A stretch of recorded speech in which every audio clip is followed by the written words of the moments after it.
अस्सलाम वालेकुम। हमारा पहला एडिटोरियल है 8 मई का रिड्यूसिंग डेफिसिट, मतलब खसारे में कमी। इस आर्टिकल में हम डिफरेंट टर्म्स देखेंगे related to economy, like fiscal deficit क्या होता है, डेब्ट सर्विसिंग क्या होता है और फैक्ट्स क्या हैं, किस तरह से ये फैक्ट्स मैनिपुलेट किए जाते हैं रियलिटी को मास्क करने के लिए और रियल में ये क्या शो कर रहे होते हैं। नेक्स्ट एडिटोरियल है हमारा डिलेड पोल डिबेट के बारे में। ये एडिटोरियल इलेक्टोरल रिफॉर्म्स के बारे में है और किस तरह से अपोजिशन रिलेक्टेंट है इन रिफॉर्म्स में इन्वॉल्व होने के लिए, और वो कौन से पॉइंट्स हैं जिन पे अपोजिशन बहस नहीं करना चाहती, डिबेट नहीं करना चाहती। लास्ट एडिटोरियल है हमारा राइज इन डॉग बाइट्स, जो कि सिंध के बारे में है। स्पेशली सिंध में बहुत सारे केस रिपोर्ट होते हैं हर ईयर डॉग बाइट्स के, और वहाँ पे रेबीज वैक्सीन है जो कि डॉग बाइट्स के अगेंस्ट यूज की जाती है, उसकी भी बहुत ज्यादा शॉर्टेज है। तो इससे रिलेटेड आर्टिकल हम स्टडी करेंगे। हम स्टार्ट करते हैं अपने पहले एडिटोरियल से, जो कि है reducing deficit. The number shows that government has managed to arrest growth in fiscal deficit. जो नंबर्स हैं वो ये दिखा रहे हैं कि जो हुकूमत है उसने मैनेज कर लिया है ग्रोथ, जो फिस्कल डेफिसिट की ग्रोथ हो रही थी उसको मैनेज कर लिया है। अच्छा, यहाँ पे आगे डबल डैशेस लगाए हैं, फ्लो ऑफ सेंटेंस को ब्रेक किया है और बताता है कि फिस्कल डेफिसिट होता क्या है। एक्चुअली फिस्कल डेफिसिट होता है difference between governments income and expenditure as a ratio of GDP during the first 9 months of present financial year to March। तो कौन से अरसे में उन्होंने fiscal deficit as a ratio of GDP को control किया है? पहले 9 महीने में, जो प्रेजेंट फिस्कल ईयर चल रहा है मार्च तक। But the problem with number is that they are often used by the government to mask the reality. लेकिन ये अदादो शुमार या नंबर्स जो होते हैं, इनका इशू या मसला ये होता है कि ये हुकूमत यूज करती है हकायक को छुपाने के लिए। The government may have brought down the deficit to 3.6% of GDP from 3.8%। तो गवर्नमेंट कितना नीचे लाई है डेफिसिट को? इसको 3.8 से 3.6% ऑफ जीडीपी तक। A year ago through a reduction in development spending। अच्छा, तो ये कैसे नीचे आया है? उन्होंने डेवलपमेंट स्पेंडिंग रिड्यूस कर दिया। आप देख रहे हैं कोई नए डेवलपमेंट के मंसूबे नहीं चल रहे, रोड्स नहीं बन रहे, तामीरात नहीं हो रही। And A provincial surplus of nearly 1% of the size of economy, और जो सूबाई सरप्लस था वो तकरीबन 1% ऑफ इकोनॉमी था। उसकी वजह से ये जो फिस्कल डेफिसिट है ये कम हुआ है। बट द क्वेश्चन इज, लेकिन सवाल क्या है? कॉलन लगाता है, प्रीवियस सेंटेंस को एक्सप्लेन करेगा कॉलन के बाद। Can it keep it at that level during the last quarter of the fiscal? क्या गवर्नमेंट अपनी ये कारकर्दगी या ये जो ब्रिंग डाउन किया है, ग्रोथ को रेस्ट किया है फिस्कल डेफिसिट की, इसको मेंटेन कर पाएगी last quarter of fiscal year में? That would be near impossible। ये तकरीबन नामुमकिन होगा। The fiscal gap is estimated to grow at least 7.5% by the close of fiscal year। तो ये एस्टिमेट किया जा रहा है कि जो फिस्कल गैप है ये तकरीबन 7.5% ग्रो कर जाएगा, क्योंकि जो गवर्नमेंट्स के बिल हैं वो अभी ड्यू हैं, वो वाजिबात हैं, वो भी अदा करने हैं। अगर एक्सपेंडिचर साइड की तरफ हम देखें तो जो बैलेंस ऑफ शीट है वो एक्सपेंड कर रही है, और जो प्रोविंशियल सरप्लस है वो डिस्पेयर हो जाएगा एयर में। तो 3 रीजन बताए हैं कि क्यों एक्सपेंड करेगा। पहला, क्योंकि वाजिबात अभी देने हैं, बैलेंस ऑफ शीट एक्सपेंड कर रही है, और जो प्रोविंशियल सरप्लस है वो डिस्पेयर हो रहा है थिन एयर में। That makes a lower deficit number at this stage irrelevant unless the government can contain it at the level in the last quarter as well. तो ये जो कमी देखने में आई है फिस्कल डेफिसिट के नंबर्स में, तो ये इररेलेवेंट है जब तक गवर्नमेंट इसको कंटेन नहीं करती या मेंटेन नहीं करती अपने लास्ट क्वार्टर के मुताबिक। अच्छा, डेब्ट सर्विसिंग होता है ऐसा क्या है जो कि रिक्वायर होता है रीपेमेंट ऑफ इंटरेस्ट को कवर करने के लिए। मतलब एक तो पेमेंट होती है, उसके ऊपर इंटरेस्ट होता है, उसको कवर करने के लिए। The more important number in the summary of country's fiscal operation relates to spiking cost of डेब्ट सर्विसिंग। तो ये जो डेब्ट सर्विसिंग की कास्ट है वो इंक्रीज कर रही है, स्पाइक कर रही है, सर्च कर रही है, बढ़ रही है। जो बर्डन है इसका वो कॉमन पीपल पे आएगा इनडायरेक्ट टैक्सेस के जरिए। ये जो डेब्ट सर्विसिंग एक्सपेंसेस हैं ये तकरीबन 12% शॉर्ट अप हुए हैं, इंक्रीज हुए हैं, सर्ज हुए हैं, एस्केलेट हुए हैं। कहां तक? ₹2.1 ट्रिलियन तक, जो कि 82% ऑफ टोटल रेवेन्यूज का बनता है। तो इससे क्या होगा? गवर्नमेंट को फोर्स हो जाएगी गवर्नमेंट कि वो मजीद मनी बारो करे अपने बिल अदा करने के लिए। तो ये जो शेयर है इनडायरेक्ट टैक्सेस का और लेवीज का, डबल डैशेस के जरिए फ्लो ऑफ सेंटेंस को ब्रेक करते हुए बताता है कि जो इनडायरेक्ट टैक्सेस होते हैं ये इम्पैक्ट करते हैं बहुत ज्यादा डायरेक्टली और बहुत ज्यादा हैविली आमतौर पे लो मिडिल इनकम ग्रुप्स को। तो ये जो इनडायरेक्ट टैक्सेस का है रेवेन्यूज में, ये भी सर्च कर रहे हैं, बढ़ रहे हैं। जो कलेक्शन ऑफ पेट्रोलियम लेवी है, मतलब पेट्रोलियम टैक्स है, वो भी जंप कर गया है तकरीबन 87% तक, और इनडायरेक्ट टैक्सेस जो हैं वो 14% तक। अगर कंपेयर किया जाए तो ये 9% इंक्रीज है डायरेक्ट टैक्सेस में। Fiscal deficit is at the heart of our chronic economic troubles and the government's inability to invest in infrastructure to forge growth. Chronic दो चीजें होती हैं, एक होता है एक्यूट और एक होता है क्रोनिक। एक्यूट होता है जो फौरन मसला होता है, क्रोनिक होता है जो देर से चला आ रहा हो, बहुत पुराना मसला हो। तो हमारी ये जो मईशत के मसाइल हैं ये बहुत ज्यादा क्रोनिक हैं, और गवर्नमेंट की जो इनएबिलिटी है, सलाहियत नहीं है कि वो इन्वेस्ट करे इंफ्रास्ट्रक्चर में ताकि ग्रोथ अचीव की जा सके। इंडीड हमारे पास डिस्कोर्स मार्कर है, द गवर्नमेंट है successful in achieving primary surplus. Government कामयाब रही है प्राइमरी सरप्लस हासिल करने के लिए। अगेन डबल डैशेज हैं, डबल डैशेज में अगेन एक्सप्लेन करता है कि प्राइमरी सरप्लस क्या होता है। ये होता है डिफरेंस, फर्क जो रेवेन्यूज और एक्सपेंडिचर में होता है अगर हम डेब्ट सर्विसिंग को एक्सक्लूड कर दें, निकाल दें। But this was done by curbing essential expenditure. लेकिन ये सरप्लस जो प्राइमरी सरप्लस है ये किस तरह से हासिल कर दिया किया गया, जो हमारे इसेंशियल या जरूरी अखराजात थे उनको कम कर दिया गया, डेवलपमेंट स्पेंडिंग है जैसा कि, और जो पीपल्स की वेल बीइंग और जॉब्स थी उनको कम कर दिया गया। बजाय इसके क्या होना चाहिए था कि जो टैक्स रेवेन्यूज हैं उनको इंक्रीज किया जाता। This is no possibility of decreasing, there is no possibility of decreasing the overall budget deficit and controlling growth in public डेब्ट without rapidly rising tax collection. तो कोई इम्कान नहीं है ये जो है डेफिसिट है इसको कम करने का, या ग्रोथ को, जो पब्लिक डेब्ट ग्रो कर रहा है उसको कंट्रोल करने का। एक जो वाहिद हल है वो ये है कि टैक्स कलेक्शन को रेज किया जाए। तो क्या पीटीआई जो गवर्नमेंट है वो इस तरह की रिफॉर्म्स अंडरटेक करने के लिए तैयार है, क्योंकि ये पावरफुल लॉबीज को हर्ट करेगा। तो political then question mark place करके कहता है कि क्या पीटीआई में इस तरह की पॉलिटिकल विल है। देन खुद ही आंसर देता है लास्ट सेंटेंस में, it has not really shown any so far. Political जो विल है अभी तक वो पीटीआई ने शो नहीं की।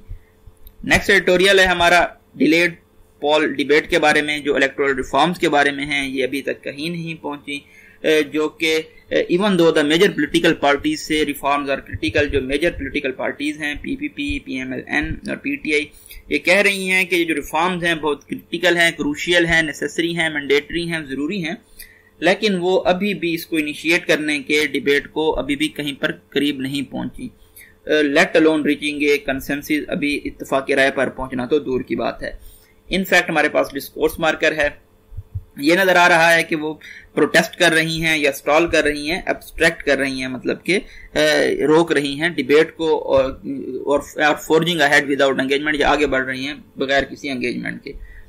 तो ये जो given the short term storm caused by recent bypolls, ये जो तूफान बरपा हुआ है रीसेंट बाईपोल्स में जिसपे रिगिंग के इल्जाम लगाए जाते हैं, धांधली के इल्जाम लगाए जाते हैं, तो ये जो रिफॉर्म्स हैं ये बगैर किसी शक के अनडाउटेडली ये बहुत ज्यादा जरूरी हैं, प्रेसिंग वन है, क्योंकि इसके बहुत ज्यादा दूरअंदेश नतायज होंगे हमारी डेमोक्रेसी के लिए। वाई देन, क्वेश्चन ये पैदा होता है कि जो स्टेक होल्डर्स हैं वो इस डिबेट को क्यों ताखीर का शिकार कर रहे हैं। अगर इस तरह का डेडलॉक जारी रहता है, स्टेलमेट जारी रहता है, तो गवर्नमेंट जो है वो इन रिफॉर्म्स को ले आएगी अपोजिशन को एंगेज किए बिना। और वो कैसे ले आएगी, जैसा कि उन्होंने एक कंट्रोवर्शियल रूट है, मुतजाद रास्ता है, वो क्या है, ऑर्डिनेंस के जरिए, जो कि फेडरल कैबिनेट पहले भी कई बार अप्लाई कर चुकी है। PTI has of late signalled its intent, belatedly मतलब अभी काफी अरसे से पीटीआई अपना ये इरादा शो कर रही है कि वो रिफॉर्म्स को, इस्लाहात को पुश करे। बहुत सारे मौकों पे ऐसा देखने में नजर आया है। पहले प्राइम मिनिस्टर इमरान खान ने खुद सीरीज ऑफ ट्वीट में अपोजिशन को इनवाइट किया है कि वो गवर्नमेंट के साथ बैठें और ये मामला डिस्कस करें। फिर उसके बाद उनके जो पार्लियामेंट्री अफेयर्स के एडवाइजर हैं बाबर वान, उन्होंने प्रेस कॉन्फ्रेंस की है की फेडरल मिनिस्टर के साथ और डिटेल शेयर की हैं गवर्नमेंट के प्रपोजल की। इस सब के दरमियान जो प्राइम मिनिस्टर हैं उन्होंने एक लेटर भी लिखा है नेशनल असेंबली के स्पीकर को, जो कि असद कैसर हैं, कि वो इनिशिएट करें ऐसा प्रोसेस पार्लियामेंट में रिफॉर्म्स का।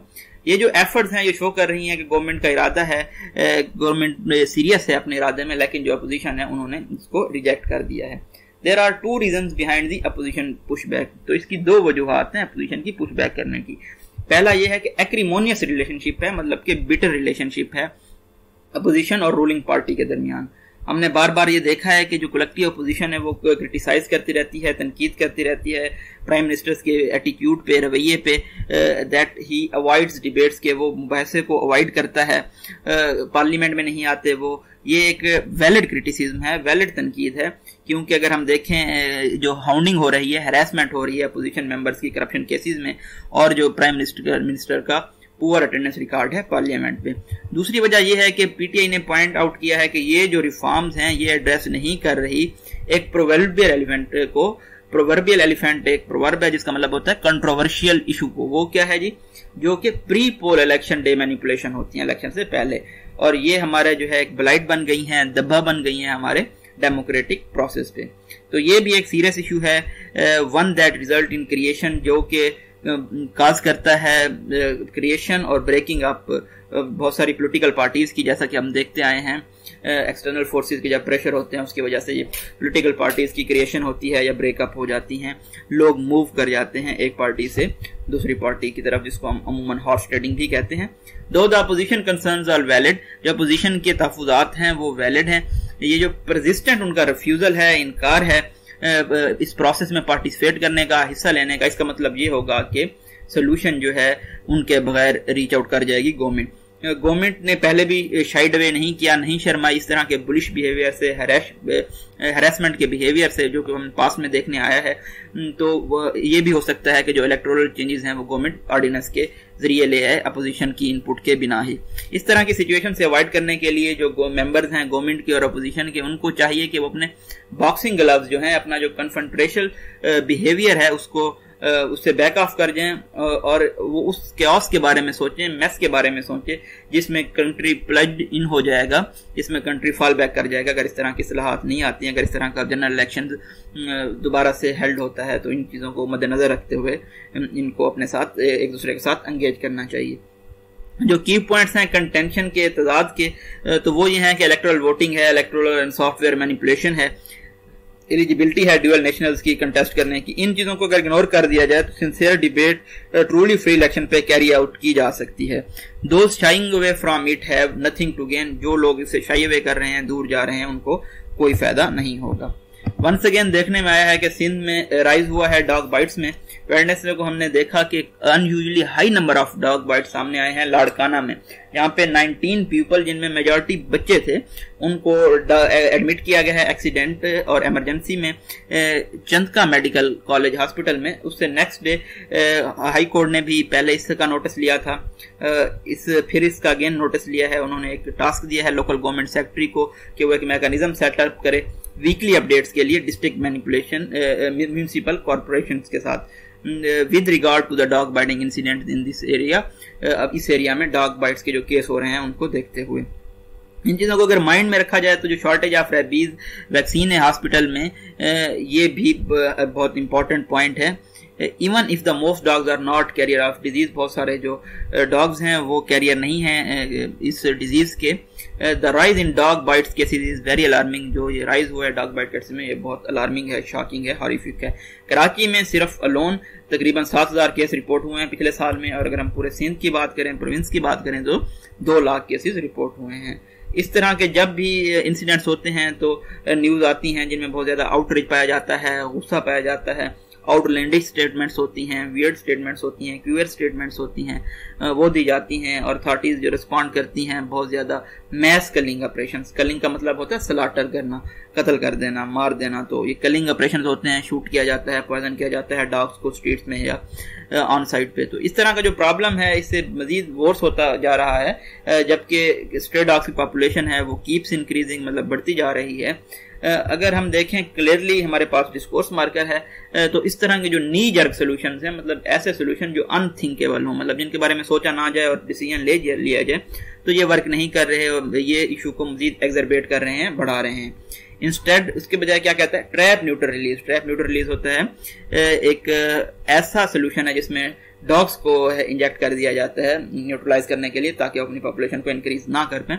लेकिन डिफरेंट जो सर्वेज हुए हैं ऑस्ट्रेलिया में और इटालियन में और दूसरे बहुत सारे कंट्रीज में, तो वो शो करते हैं कि ये जो ट्रैप न्यूट्रल रिलीज है इससे भी कोई खातिर खा फायदा नहीं हो रहा।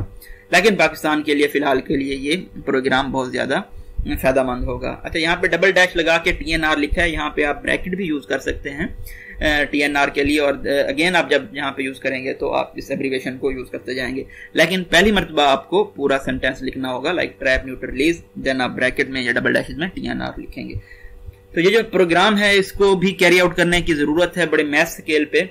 ये जो प्रोसेस है अगरचा बहुत ज़्यादा एक्सपेंसिव है और टाइम कंज्यूमिंग भी है।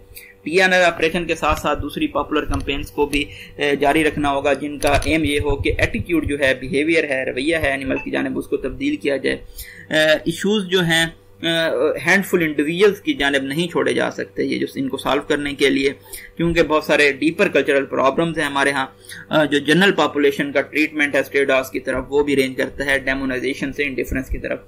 डेमोनाइजेशन होता है किसी चीज को विकेड या थ्रेटनिंग पोर्ट्रे करना, और इंडिफरेंस होता है लैक ऑफ इंटरेस्ट, एपैथी। तो इस तरह का बिहेवियर है हमारी पॉपुलेशन का। जो कुछ लोग हैं जिनके पास ज़राए हैं वो इन जो डॉग्स हैं इनको अडॉप्ट करने के लिए तैयार हैं। ऐसी ब्रीड्स को वो चूज़ करते हैं जो कि रीजन में लोकल नहीं होती। ये भी अनकॉमन नहीं है कि पीपल जो स्ट्रे डॉग्स को होते हैं वो जालमाना तरीके से हैंडल करते हैं। कॉलन लगाता है, प्रीवियस सेंटेंस को एक्सप्लेन करेगा किस तरह से जालमाना तरीके से हैंडल करते हैं। उनको टीज करते हैं, टॉर्चर करते हैं, तंग करते हैं और बीट करते हैं, मतलब मारते भी हैं। जो डॉग्स हैं ये लॉयल कंपेनियंस हैं, वफादार साथी हैं और प्रोटेक्टर्स हैं, हिफाजत भी करते हैं। And only become a threat when they feel threatened, और उसी वक्त खतरा बनते हैं जब वो महसूस करते हैं कि उनको कोई खतरा है। ये जी ब्रीफ एनालिसिस था मई 8 के एडिटोरियल्स के बारे में। सॉरी फॉर डिले, कल कुछ पर्सनल मसरूफियात की वजह से मैं इस एडिटोरियल का एनालिसिस नहीं बना पाया। Thank you so much.